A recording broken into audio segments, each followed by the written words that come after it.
baik. Bukan hanya pencemaran nama baik ya. Di sini ada beberapa hal yang juga harus dipahami. Ada beberapa kejadian kerusuhan dan ada beberapa hal yang terjadi dan itu ada hubungannya juga dengan hukum. Jadi bukan hanya pencemaran nama baik.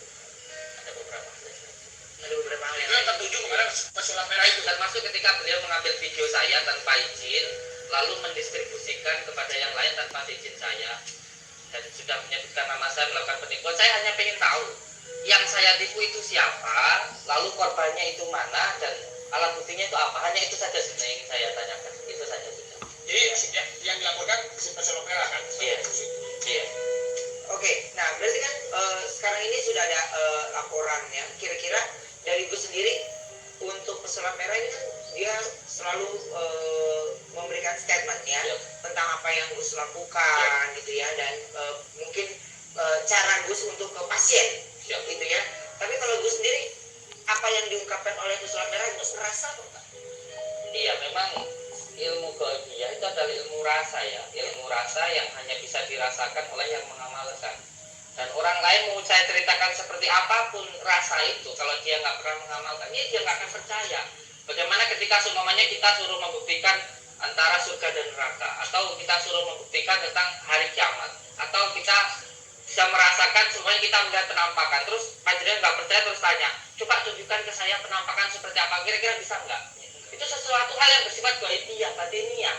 Dan sesuatu hal yang batiniah itu hanya bisa diyakini dan diimani, bukan untuk dibuktikan, nggak akan bisa. Jadi ada jalurnya sendiri ya, yang bersifat sen dan yang bersifat ilmu gaibiyah. Kalau gaibiyah ini tentang keimanan, kalau sen ini tentang fisika. Tapi Gus, seandainya ini kan masalah udah masuk ke salah lapor gitu, Gus sudah lapor. Tapi kalau misalnya ada titik temu, habis ketemu, udah tabayun dan Gus juga maksudnya terpuaskan dengan jawabannya, dia ini bisa nggak untuk berdamai atau akhirnya, atau Gus maunya gimana nih? Jujur ya, ya.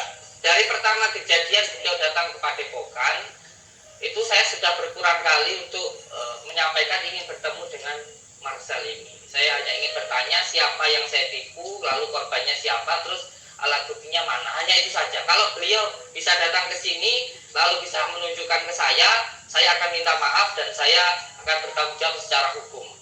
Kalaupun beliau meminta maaf, kalau memang beliau yang salah, ya sudah selesai begitu. Tapi kalau tidak bisa buktikan itu, kalau tidak bisa membuktikan, tapi kalau beliau meminta maaf ya silahkan, saya maafkan. Tetapi kalau tetap tidak dikomunikasikan di telepon, tidak bisa, tidak mau datang, dan saya datangi juga nggak mau menemui saya, ya terpaksa jalur hukum tetap jalan begitu. jadi pengennya segera bertemu lah dimanapun Siap. seperti itu ya. Siap. Di sini aja lah Gus begitu. Tuh, tim, tolong siapin ya. Kita akan ketemu nih. Tapi kita Yang masalah tidak semakin memanas atau ada oknum-oknum yang memanfaatkan, ini ada ungkapan dari si pesulap merah. Oh iya, kapan tuh? Di mana? Kita di sini mau lihat. Mana coba? Ini dia ungkapannya. Oh. Beneran. Jadi awalnya Terus bisa ketemu. enggak, awalnya tuh saya ngebongkar rahasia dia yang bongkar tisu tanpa api. Awalnya saya bongkar di channel YouTube saya, terus mungkin penonton saya nih ada yang ngompor-ngomporin ke sana. Tuh dibongkar tuh triknya gitu. Akhirnya singkat cerita dia buat video lah. Buat video, ya yang di sana tuh yang suka fitnah-fitnah, saya dianggap fitnah. Kalau misalkan emang mau pembuktian silahkan datang langsung gitu. Nggak akan kok diusir, nggak akan dipenjarakan.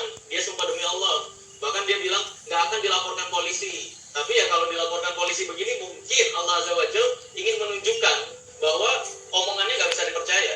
Bahkan dia udah sumpah demi Allah pun tetap aja fakta dan kata-katanya beda. Gitu. Kalau ditanya takut atau enggak? Enggak.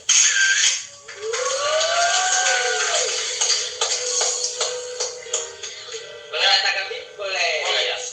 Jadi apa yang beliau nyatakan itu ada beberapa hal yang menurut saya juga nggak pas. Kenapa adanya respon? Tentu karena ada stopnya. Salah satunya kenapa saya mengundang beliau, karena beliau yang pertama sudah mengambil video saya. Yang kedua, beliau sudah menuju saya.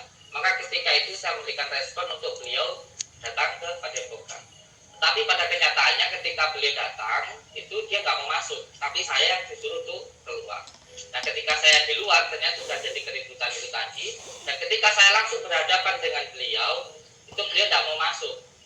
Masalah ini sudah nggak mau masuk ke Padepokan, ada videonya, saya nyatakan ayo kalau mau membuktikan kemudian silahkan ditentukan waktunya, kapan waktunya, tapi bila waktu itu tetap ngotot untuk pulang sampai pada akhirnya ada orang tuanya yang